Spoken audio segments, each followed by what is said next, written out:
So in today's video, we're going to paint this really simple watercolor forest scene. The process is very easy and the results would make for a beautiful framed print. So the watercolor effect is coming from the Forester paper texture and the Alpine Forest brush kit. The first thing you need to do is grab the fuzzy round brush from the Alpine Forest kit, and then a kind of grayish medium green tone like this, and I'm just going to create a very soft background wash. And after that, I'm going to grab the water blender brush, and at a pretty large size, I'll just mix this around and try to soften it up. Next, I'm going to change to the salty splatter blender here, the one at the very bottom. And again, at a large size, I'll just randomly go over this just to rough it up and make it a little more interesting. Next, I'm going to add a kind of ridge line there in the distance. I'm going to use the same color, but I'm going to make a new layer above this background wash. For the brush, this time I'm going to select the pine tree line brush. And almost the largest size, I'll just do an interesting kind of line of trees like this. Then I'm going to grab the water blender again, the regular one, and I'm just going to blend the bottom of these trees to make them look kind of like mist is rising up. And now for the middle ground, I'm going to add a line of pine trees. So again, I'll make a new layer, same color, and I'm just going to scroll to the top of the Alpine Forest brush kit, and there's a lot of trees to choose from. I think I'm going to stick with these two for this one. And at a pretty large size, I'll just quickly add in a line of trees. And I want the bottom of the scene to be pretty dark, so using that same tree brush, I'm just going to scribble around just to fill this in with something. Now if I open the layers panel, here's the layer I did those trees on. I'm going to set it to multiply, and this is going to make it darker, and it's also going to add this very interesting transparent effect. And usually you might have to lower this depending on how dark it ends up being, but I actually think it looks good if you do it pretty dark, especially because the deer we're going to do later on is white, and it will really have a nice contrast with a dark background.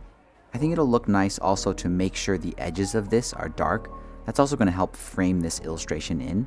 So I'm going to do that by again making a new layer, same color we've been using this whole time. I'm going to use the same abstract pine brush, and I'll do another line of trees. But these ones I'm just going to stick to the sides here. And it's a little hard to see, but if I open the layers panel again and change that layer to multiply, just like I did the previous one, it's going to make those trees even darker yet, almost pure black, and that's going to really help frame this in. Now the background scene for this illustration is basically done, and we did it on these 4 layers. And just to keep this a little bit more neat and organized, I'm going to pinch them together onto one layer.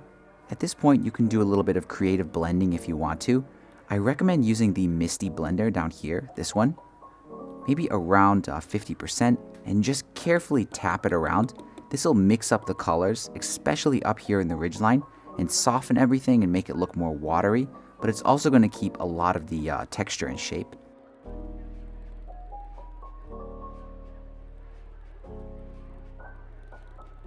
Next, I'm going to add some trunks for these pine trees. And they're going to be on their own layer, so I'll make a new layer. For the color, I'll choose a pretty warm medium gray tone, and I'll do this with the Forester fine liner brush, and maybe around 20 or 30%. I'm just going to go in there and add some lines to represent trunks, just wherever I think you might see one. And after that, I'm going to change back to the Misty water blender brush, but a smaller size this time. And I'm just going to tap around kind of on the top and the bottom of each trunk just to kind of obscure it and make it look a little bit more misty. And I'm going to do this to each trunk.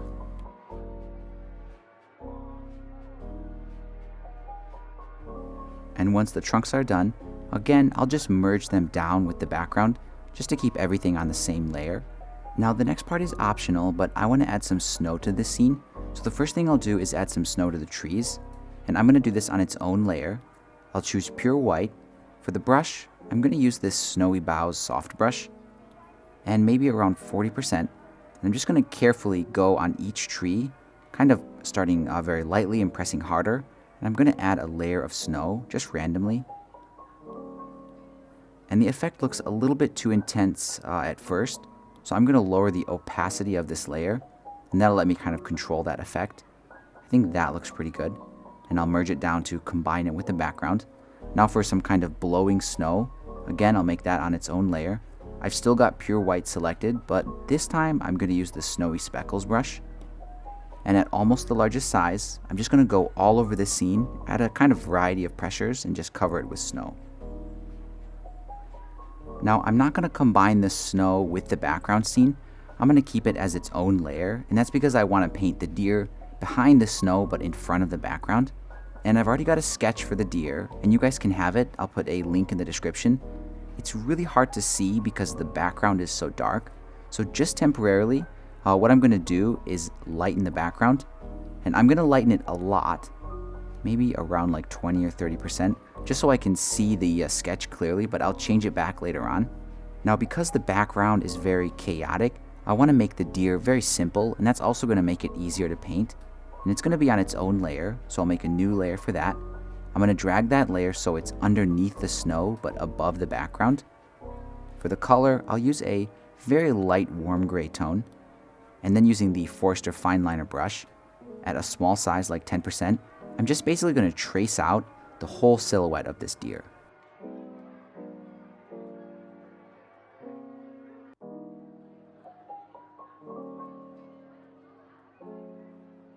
And after the silhouette is filled in, I can just grab the color picker here and then drop it in the middle, and it will just fill out everything as long as there's no gaps.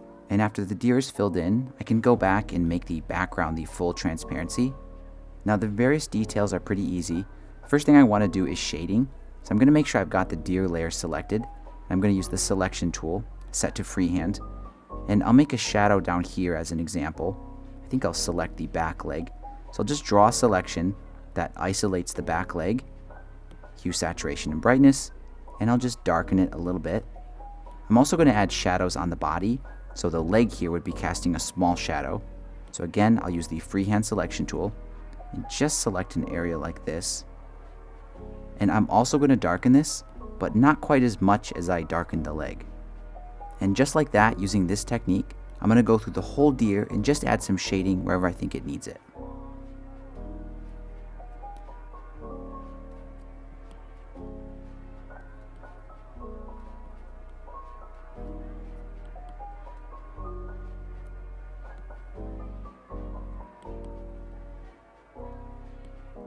Now, once that shading is done, I want to add an overall soft shadow. So again, I'll use the freehand selection tool, and I'll just circle the whole bottom half of the deer. I'm going to feather this out quite a bit, hue, saturation, and brightness, and I'll just darken it. And after that first soft shadow, I'm going to do another one just focusing on the legs. So again, freehand selection tool, I'll just circle those, feather it out, and then I'll darken it, but this time quite a bit darker than the first shadow. Now, once all the shading is done, I'm just going to zoom in here and quickly fill out the face details. It's pretty basic, and I'm just going to use the Forster Fineliner.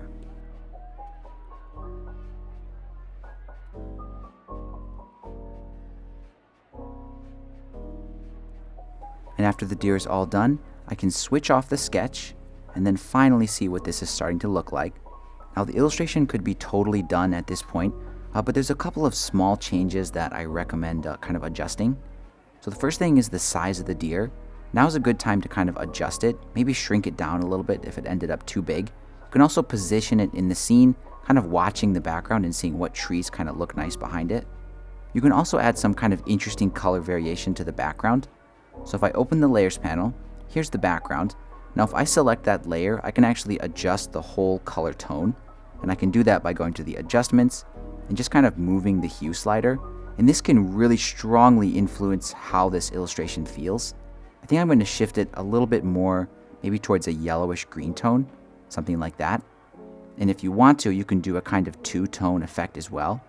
So I'm going to zoom out a little bit more. I'll use the freehand selection tool to do that. And I just want to select the top. I'll feather out that selection. And this time, like before I shifted the hue to this green color, this time I'm going to shift it back to a kind of blue tone. And that's just going to give this an interesting, subtle kind of ombre effect. And then once you're happy with how everything looks, you can just merge all the layers together onto one and then cut it into a square shape or whatever shape you want to use for your print. And an easy trick I use to cut it is to just use the move tool. And as long as it's all on one layer, I can just sort of move it off the edge of the canvas and then reuse the move tool and just do this on each side, and it just kind of chops it off.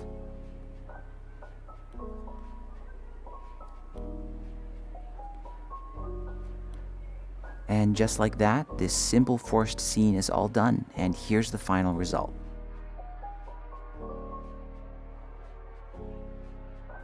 So if you're considering selling artwork like this, it's a good idea to add some kind of local touch to it. For example, you could add a title featuring a local place, or make the distant mountains look similar to something well known in your area. Usually people buy prints for decorative reasons, and adding this kind of local reference can make it much more appealing when your customer is comparing two different options. Basically, the local reference just makes them feel a connection with the print. Another thing you can do is make sure that you have a framed example along with your prints in the gallery. This makes it a lot easier for a potential customer to imagine where this print might fit in their home. And that pretty much wraps it up. As always, if you think I've earned it, please give this video a like and subscribe to the channel if you haven't already. Thanks again for all your support, thanks for watching, and I'll see you in the next video.